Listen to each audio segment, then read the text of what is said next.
بسم اللہ الرحمن الرحیم۔ فاروق اعظم کے ہاتھ میں تلوار تھی، گھر سے نکلے، کہنے لگے آج میں اس محمد کا خاتمہ کر دوں گا معاذ اللہ، اس نے گھر گھر فساد پیدا کر دیا تلوار لے کے۔ ابو جہل نے نا غصہ دلایا، کہنے لگا مکے میں کوئی سورما نہیں بچا جو مصطفیٰ کو قتل کر دے معاذ اللہ، 100 سن خوٹ ملیں گے۔ جناب عمر کہتے ہیں تلوار پکڑی، اور یہ سویر کی بات ہے، ابھی رات کو نبی پاک کعبے کا غلاف پکڑ کے کہہ رہے تھے اللہم اعز الاسلام باسلام عمر ابن خطاب، یا اللہ اسلام کو عزت دے دے، عمر کو کلمے کی توفیق دے دے۔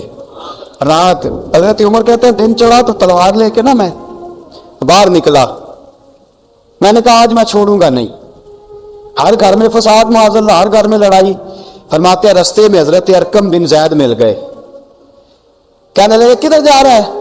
میں نے کہا آج میں مصطفیٰ کو قتل کروں گا۔ کہنے لگے جا پہلے اپنے گھر کی خبر لے، تو جدھر جا رہے نا ادھر بعد میں جانا، پہلے اپنے گھر کی پہلے خبر لے۔ کہنے لگا میرے گھر کو کیا ہوا؟ کہنے لگے تیری بہن فاطمہ بنت خطاب اور تیرا بہنوئی سعید بن زید دونوں کلمہ پڑھ چکے، جا پہلے اپنے گھر کی خبر لے۔ حضرت عمر فرماتے میں گیا، بڑا غصہ آیا کہ میرے گھر میں آگ لگ گئی، میں سردار مکے کا اتنا سخت گیر آدمی، میرے گھر میں اسلام آ گئے۔ فرماتے میں نے جا کے نا اپنی بہن کے گھر کی طرف رخ کیا، دروازے پہ پہنچا تو میں نے سنا اندر سے آواز آ رہی ہے، قرآن پڑھنے کی آواز آ رہی، قرآن پڑھنے کی۔ فرماتے میں نے دروازے پہ دستک دی، اندر سے آواز آئی کون ہے دروازے پہ؟ میں نے کہا عمر ابن خطاب۔ فرماتے ہیں کہ میرے بہنوئی نے کہا کہ فاطمہ تیرا بھائی بڑا سخت ہے۔ فرماتے ہیں میری بہن نے جلدی سے قرآن کے صفحے لپیٹ کے اوپر رکھ دیے، میرے بھائی جو تھے وہ میرے بہنوئی ایک دروازے کے پیچھے چھپ گئے۔ فرماتے ہیں میری بہن سامنے کھڑی ہے، پیار بھی بڑا تھا، میں نے جاتے ہی کہا کیا کر رہی تھی؟ توجہ ہے آپ کی؟ غلامان محمد جان دینے سے نہیں ڈرتے، یہ سر کٹ جائے یا رہ جائے کچھ پرواہ نہیں کرتے۔ ہمیں لگے کیا کر رہی تھی؟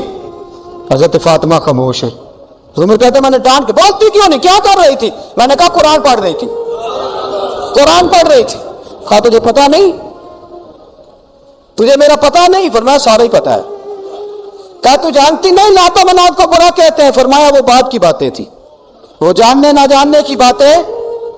دوستو توجہ، حضرت عمر ابن خطاب فرماتے ہیں کہ بہن اس جلال، اس روب، اس اعتماد سے بولتی تھی کہ میں نے تھپڑ مارا بہن کے منہ پہ، میری بہن ادھر جا کے گری۔ فرماتے ہیں کپڑے چاڑ کے کھڑی ہوئی، کہنے لگی عمر ایک تھپڑ نہیں تو 1000 مار، تو 1000 مار، لیکن یہ امید نہ رکھنا کہ میں قرآن چھوڑ جاؤں گی، یہ امید نہ رکھنا میں قرآن چھوڑ جاؤں گی۔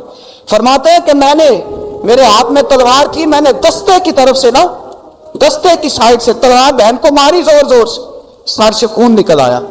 فرمایا میں اپنے بہنوئی کی بڑی عزت کرتا تھا، میرا بہنوئی پردے سے نکلا بیوی کو بچانے، میں نے زور زور سے 2 تلوار کی پشتیں اس کے سر پہ بھی ماری، خون نکلا، پھر میری بہن آگے ہوئی، پھر مارا۔ باتیں جب خون نکلا نا بہن کا، تو میری بہن نے اپنا خون اپنے ہاتھ پہ لگا کے کہا عمر جس ماں باپ کا خون تیری رگوں میں ہے اس کا میری رگوں میں بھی ہے، اسی کا خون میری رگوں میں بھی ہے۔ فرمایا عمر جس باپ کی پشت سے تو ہے میں بھی اسی باپ کی پشت سے ہوں، اس ماں کی چھاتیوں سے دودھ تو نے پیا ہے، میں نے بھی اسی ماں کی چھاتیوں سے دودھ۔ توجہ ہے آپ کی؟ میری بات سمجھ میں آ رہی ہے؟ سنیں بات، رسول اکرم صلی اللہ تعالیٰ علیہ وسلم نے فرمایا حضرت عمر رضی اللہ تعالیٰ نے فرماتے ہیں نبی پاک نے نازل قرآن سنا، تو جب میری بہن نے اس جلال کے ساتھ بات کی نا کہ عمر میں بھی اسی باپ کی بیٹی ہوں، میں بھی اسی باپ کی بیٹی ہوں، میں بھی اسی قبیلے کی ہوں، خبردار تو ترشرو ہو کے گالی 1000 دے، یہ وہ نشہ نہیں جسے ترشی اتار دے۔ فرمایا تو چارہ کر، تیل لگا، لیکن تو مجھے اسلام سے ہٹا سکتا؟ حضرت عمر فرماتے ہیں بہن کا جلال دیکھا تو میں ٹھنڈا ہو گیا، بہن کا جلال دیکھا تو میں نے کہا اچھا مجھے دکھاؤ کیا پڑھ رہی تھی، مجھے دکھاؤ ذرا کیا پڑھ رہی تھی۔ فرماتے ہیں میری بہن کہنے لگی تو کافر ہے، انما المشرکون نجس، جا پہلے وضو کر کے آ، جا غسل کر کے آ، جا پہلے نئے کپڑے دھلے ہوئے پہن کے آ۔ پہلے تیار ہو کے آ. حضرت عمر فرماتے ہیں میں تیار ہو کے آیا. میری بہن نے جھولی میں صفحے رکھے, قرآن پڑھے بہن, سنے بھائی, اللہ تقدیر بدل دیتا ہے. قرآن پڑھے بہن اور سنے بھائی. اب سنت قرآن پڑھے بھائی اور سنے بہن, اللہ تقدیر. لیکن آج بہن بھائی قرآن تو سنتے سناتے ہی نہیں نا. یہ تو رواج ختم ہو گیا نا. وہ قوم جو کل لڑتی تھی ننگی شمشیروں کے ساتھ, وہ آج سینما دیکھنے جاتی ہے اپنی ہمشیروں کے ساتھ. معاذ اللہ, نعوذ باللہ, استغفر اللہ. ہمارا وہ حال نہیں رہا جو تھا. حضرت عمر فرماتے ہیں بہن نے قرآن پڑھا, میں نے قرآن سنا, پتہ نہیں قرآن میں کیا لذت سی, میں رو رو کے بے حال ہو گیا. فرماتے میرے جیسا سخت آدمی, میرے جیسا سخت جو کبھی نہیں رویا تھا, آج قرآن سنا. بھائی سامعوا ما انزل الی الرسول تری اعینہم, جب قرآن, اللہ کا قرآن پڑھا جاتا ہے جو رسول پہ آیا, تو لوگوں کی آنکھوں کو تم دیکھو گے, ان کی آنکھوں میں آنسو ہوتے ہیں. فرمایا میں رو رو کے بے حال ہو گیا. میری بہن کہنے لگی بھائی کیا پروگرام ہے؟ میں نے کہا مجھے بھی لے چلو, مجھے بھی لے چلو.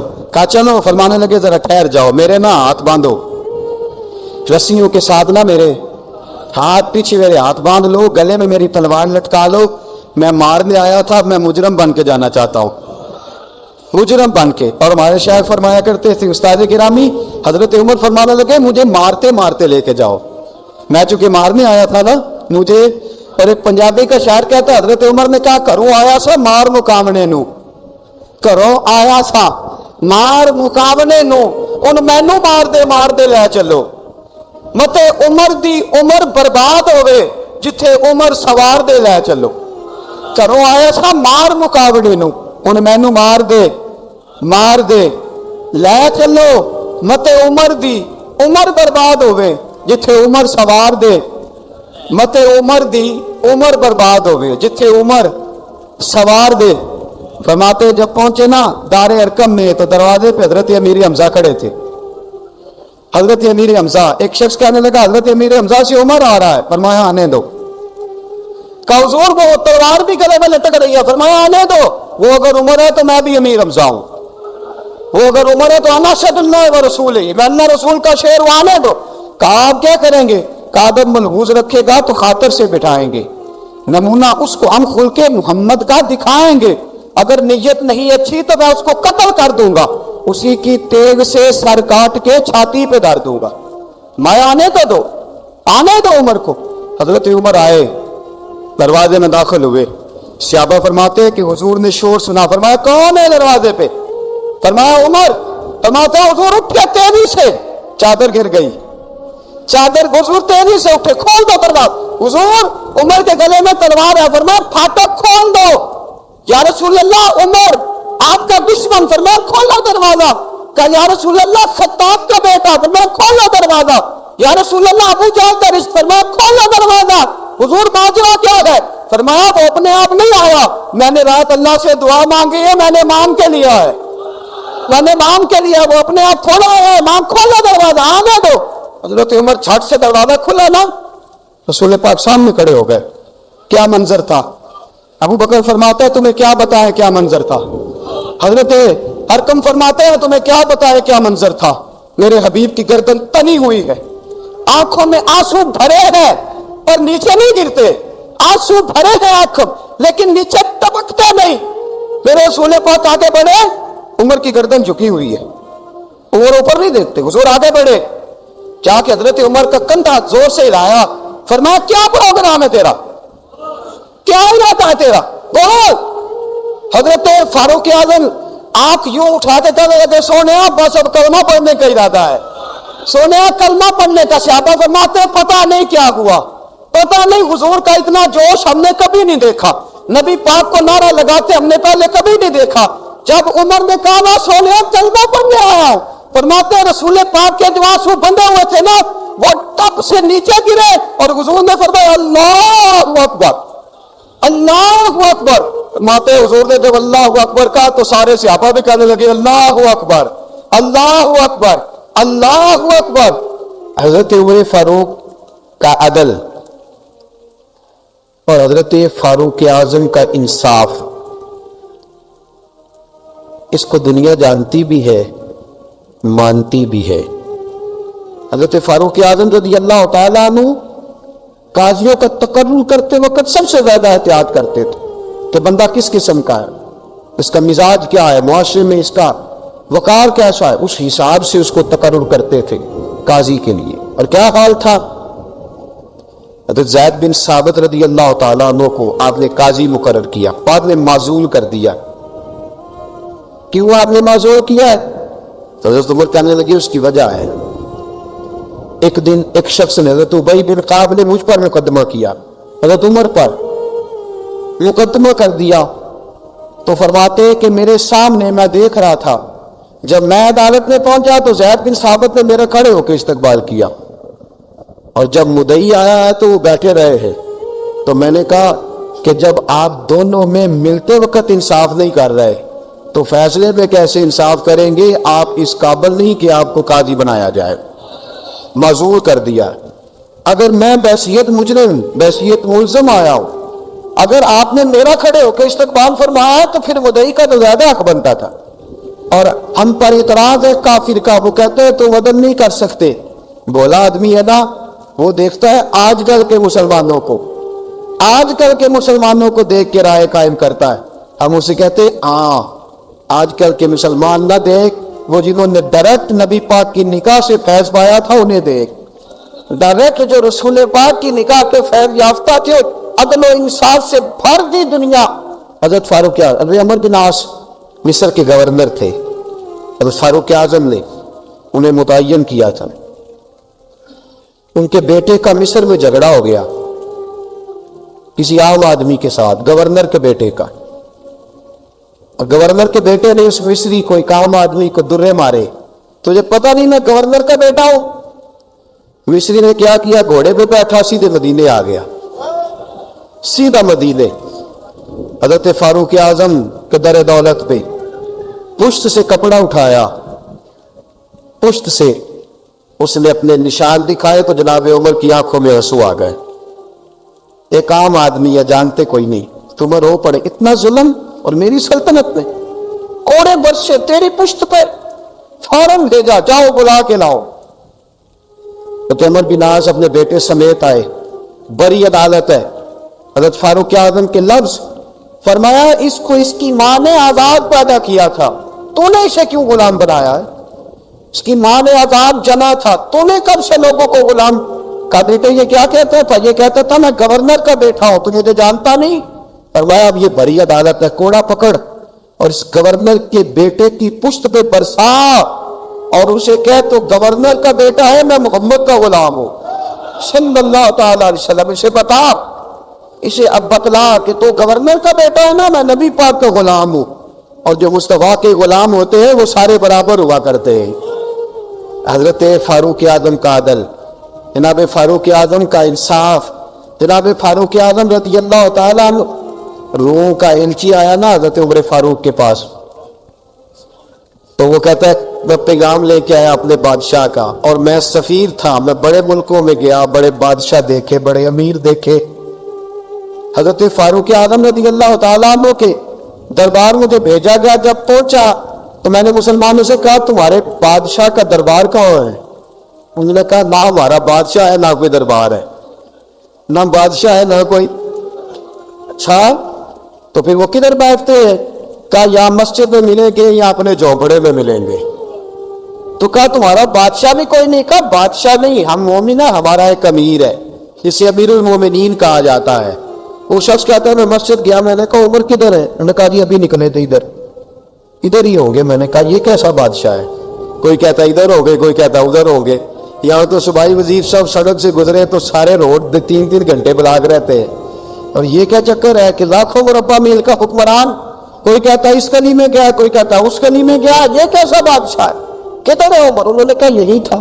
دوسرے سے پوچھا وہ باغ کی طرف گئے، باغ میں گئے تو وہ ایلچی کہتا ہے میں نے باغ والے سے پوچھا کہ یہاں تمہارا امیر کدھر ہے؟ انہوں نے کہا وہ درخت دیکھ رہے ہو؟ کہا حضرت دیکھ رہا ہوں۔ اس درخت کے نیچے وہ ایک شخص جو سویا ہوا ہے نا، مٹی کا ڈھیلا سرہانا بنا کے، وہ درخت کے نیچے مٹی کے ڈھیلے کا سرہانا بنا کے جو بندہ سویا ہے وہی ہمارا امیر ہے۔ بہت سامنے حضرت سیدنا عمر فاروق کے پاس وہ بندہ جا کے کھڑا ہو گیا. وہ کہتا ہے کہ پسینہ گر گر کے نا مٹی کے ڈھیلے پہ گارا بنا رہا تھا. پسینہ گر گر کے مٹی کا ڈھیلا, وہ تر تھا.